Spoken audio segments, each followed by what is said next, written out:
Hey guys, welcome to the channel. Today I'm going to be giving you our February update along with our March homeschool plans. We also just hit 2,000 subscribers, so I'm going to be doing a giveaway. Make sure you check down in the description box for all of the instructions to enter to win. I'm going to start out with just extracurricular activities, y'all. Things have really picked back up. Not quite as busy as they were in the fall, but we are back into soccer for both of my youngest daughters. We are heading into volleyball with my oldest daughter. She's been doing some skills. So we're picking back up. We're ending basketball for my youngest daughter as well. She's been playing on a basketball team now since January, her first basketball team, and she's done amazing. So that's kind of where we are with extracurricular activities in our lives, along with just going to church, really spending family time. Sports has always been an extracurriculars period because the girls are still in band. We still have one in gymnastics. Those types of things are always really big within our lives. We see a lot of value in those, and so we'll always make time for that within reason in our lives for our girls to be able to participate in various things. Now let's talk about like electives. At the beginning of the school year, I set up 9-week electives. My oldest one, she did like 2 things. One of hers is cooking, the other one's woodshop, and then she had debate, and I can't remember what the other one is. Typing maybe, or coding? I can't remember one of those. Then my middle baby girl has typing and coding, I know for sure. She's also going to be doing cosmetology, and then the other one was jewelry making. We have touched on those. We are about to head into our 4th one, which would be woodshop for my oldest and cosmetology for my middle baby girl. So we've touched on all of those, not as much as we would have liked to, but they were hitting them at least once or twice a week. Typically it would be on the weekends. Debate was something that we all did. So my middle daughter also got an opportunity to do debate. It was a good start for us in planning it out. I know that the schedule is great. It really works to be able to set those 9-week electives and change it up and switch it. It gives them an opportunity to just touch everything. Kind of the same concept when we think about sports for our girls. We want them to be able to experience it all and then find something that they really enjoy. With that being said, we haven't touched them quite as much, but my plan is in the summer, whichever 1 or 2 they really want to spend even more time on, we're going to add that to a part of our schooling during the summer. And we do school year round. We definitely do a lighter load in the summertime, more exploring. We are going to touch on our electives again, so that gives them an opportunity to get an even better feel for 1 or 2 of those. I'll let them pick what they want to do. And I'm going to start planning electives for our fall school year as well. And we may circle back around to some of the same ones and just add a few extra dimensions is what I'll call it to that, for them to get an opportunity to dive even deeper into it. Speaking of planning, make sure you subscribe to the channel because I've already started setting out our plan for curriculum for the 2023-2024 school year. Last month in my January update, I talked about releasing the need to control our school day and just handing it all over to God. And that has been a true blessing. But I'll be honest, it is a daily renewal thought process every single day, because I have no control over how my children wake up. I don't have control over my children at all. And that probably sounds weird, like, yes, you do, but we do not have control over our children. We don't control what they think. We don't control how they act. We don't control them overall. My prayer every morning is that I wake up and that we are all in the mindset to focus on what we need to do, that we are all loving and caring and wanting to really grow from our experiences with each other every single day. It came to me that, like, no, girl, you do not have control over your children. They will wake up and sometimes they are tired, and they're going to wake up and they're not going to be pleasant. They're going to wake up and they're not going to want to do school.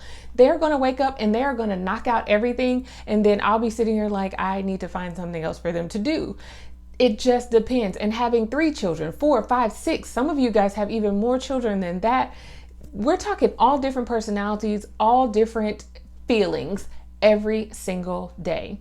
But as parents, as homeschool parents, we play so many different roles in their lives, and we have to be that comforting spot, that consistency that they need. And consistency has been something that has just been pumping through my head a lot lately.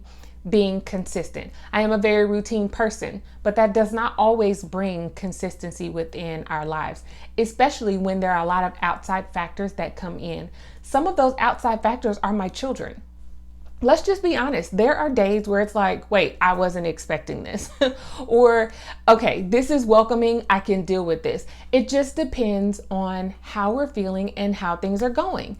And so I'm working on being consistent for them, for us in our homeschool day. And that has been my prayer every single day. Lord, help me to be consistent. Help me to be the parent and the homeschool mom that they need me to be, based on how they wake up. Lord, help them to wake up in a spirit of joy and positive thinking. And if they're not, I have to help them get there.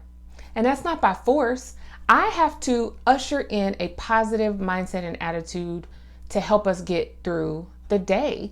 I can't meet them, what do people say, match that energy. I can't match the energy that they wake up with every morning if it's a negative energy. Like, I can't do that. But there are times where I do have to match their energy. They wake up and they're in an amazing mood. And I'm like, whew, I had a rough night. I didn't sleep so good. I need to match my girls' energy so that they know, even though we may wake up and it's been a rough time, we're waking up on the wrong side of the bed, as people would say, we can turn this day around. It does not have to stay that way. We do not have to stay in that funk. But I am so grateful to be able to like turn that over, and I have a really great conversations with my oldest daughters. Like, what's the problem? Like, let's sit down, let's talk about it. Oh, I didn't get a whole lot of sleep last night because somebody kept getting up, going to the bathroom, or I'm really tired, or I just don't feel like schooling today. I understand. I understand that you don't want to school today, but you still have to do it. There are going to be millions and millions of times where we're just not going to want to do something. And I refuse to allow our household to be the household that is like, oh, you don't feel like it? It's fine. Go sit down. So what I do when we have days like that is, what is it that you want to do? Is there a certain subject that you would like to start with? We can make these accommodations. We can work around those types of things. It brings in the flexibility. Whereas before, I would say, no, this is what we have to do. We have this certain schedule. Now, there are times where we can't always change that because we do have extracurricular activities. It is better to do this subject at this time, but that doesn't happen all the time. And anytime I can make allowances to make my girls feel more comfortable within our homeschool, I am going to do that. I also want myself to, I want to be comfortable within our homeschool. I don't want to wake up every morning and I'm like, oh, we got to homeschool again. But I did tell my husband the other day, I don't wake up every morning like, yay, let's get on the homeschool train. If you do, more power to you. I think it is amazing. And I need some of that because there are days when I just don't want to do it. But we do it. I'm not sick. I'm not having mental health issues that I need to focus on, because those are definitely times where you need to take a break. You know, there's no crisis going on around me. It's just, I'm just waking up and I'm like, today I would rather go through every book on my bookshelf than to homeschool or whatever it might be. I also get in those, moods where I want to clean. Like, I want to clean my house. It's warm outside. Spring is coming. You want to clean, you want to organize, but you can't just say, okay, I'm going to put school aside for the next week so I can get my whole house in order. Some people may be able to do that. I choose not to. I want to let my girls know that there are times, there are things that we are not going to want to do and we have to do it. So let's change our mindset, flip it, make it something positive, and push through it. Not pushing through when there's a problem, but pushing through to say, stay focused. You can do this, be consistent, and schedule your time. Schedule your time and take one project at a time. If you have to incorporate things within your home, like fixing things, little projects here and there, or organizing things, you can fit those in your day and you can make it fun, and you can also make it a learning experience. We've been doing that as well. Just an update from what I said in January. It's okay. We're doing good. We are making it, not without hiccups ever, but we are making it and we're enjoying each other. I had a really in-depth conversation with my girls about public school. Every day we see the buses drop children off in front of our home. And then even in the morning they get up and they get on the bus in front of our home. So it brings about a lot of conversation within our home. And so we were talking about public school and private school. And I just told them there are definitely some positives and there are things that I don't like. And we choose to homeschool for various reasons. And I'll have to share that with you guys one day. I haven't done a why we homeschool in a while video. And believe it or not, that changes. It does change. New things get added in, some things get taken out, but it changes. So anyway, we had that discussion and the girls are like, we really enjoy homeschooling. No, every day is not perfect. But to hear my girls, my oldest ones say, we enjoy it. We don't want to be in a different place. We enjoy homeschooling and being here with you and with each other. It was amazing. Now let's talk about curriculum. I already said I'm working on things for the next school year. Make sure you subscribe to that. We have had some changes in curriculum, not like what you would think though. So let's talk about changing curriculum, guys. In the process of trying to figure out what we are going to do for the next school year, I was considering changing a curriculum for one of my daughters because I just felt like it wasn't working. The initial reason why we switched to that one at the start of this school year, it just seemed like it was gone. Like it just left, but we just lost focus. And you know, it's almost like curriculum, we don't have to change it all the time. A lot of times it's not the curriculum, it's us. It's how we're feeling. Like we get bored, we get bored and we're like, okay, it's time to change. Something's not right. Our children get bored with what they're doing. Sometimes you just need to change up what your current curriculum is and not throw it out altogether. So we started adding in for Horizons Math 4. We went back to, which was the initial purpose for me getting that curriculum, was the manipulatives, the use of manipulatives. My daughter loves that. She's a kinesthetic learner. She wants to be able to use her hands all the time. Well, we started out using the manipulatives. It was all great. And then we stopped. We lost our focus as to why we initially chose that curriculum for her. So we went back to using manipulatives and it's like night and day. It's been exactly what we needed, which I already knew that. So why did we stop? I don't know, but we did. But we are back to using manipulatives and it's almost like it just brought in this renewed burst of energy for her with her math curriculum. Also, unfortunately, I did have to start putting a timer out for her. I found her just kind of floating out into space, watching everyone else. I don't really think that she realized how much time was passing by while she was doing all the things and not really focused on her math. So for every lesson, after I'm done teaching her the lesson, after we are done using all the manipulatives, I give her 25 minutes to do her math lesson. This is more than enough time, more than enough. But I think she was surprised that the first time I gave her the 25 minutes, the buzzer went off and she had answered like 7 questions. Not because she doesn't know how to do them, because she definitely does. She just was not focused for that 25 minutes of time. Can she do it? Yes, absolutely. I know that she can, and that's why I push that.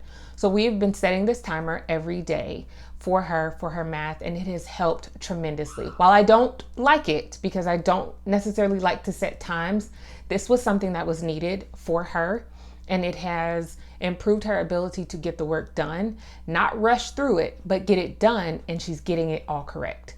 So it's not an inability to understand the concept. It's simply a focus thing.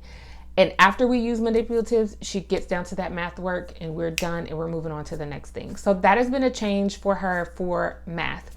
Another area that we changed, same child, she was doing Winston Grammar, and I'm going to be doing a flip through review of that really soon for you guys.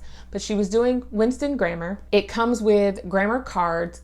She loves it. She would sentence diagram with the cards. She would also do sentence diagramming on the board. It was great.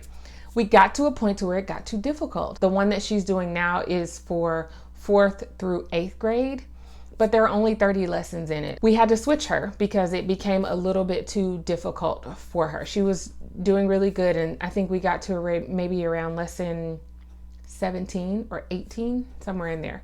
So now she is doing Easy Grammar level 4.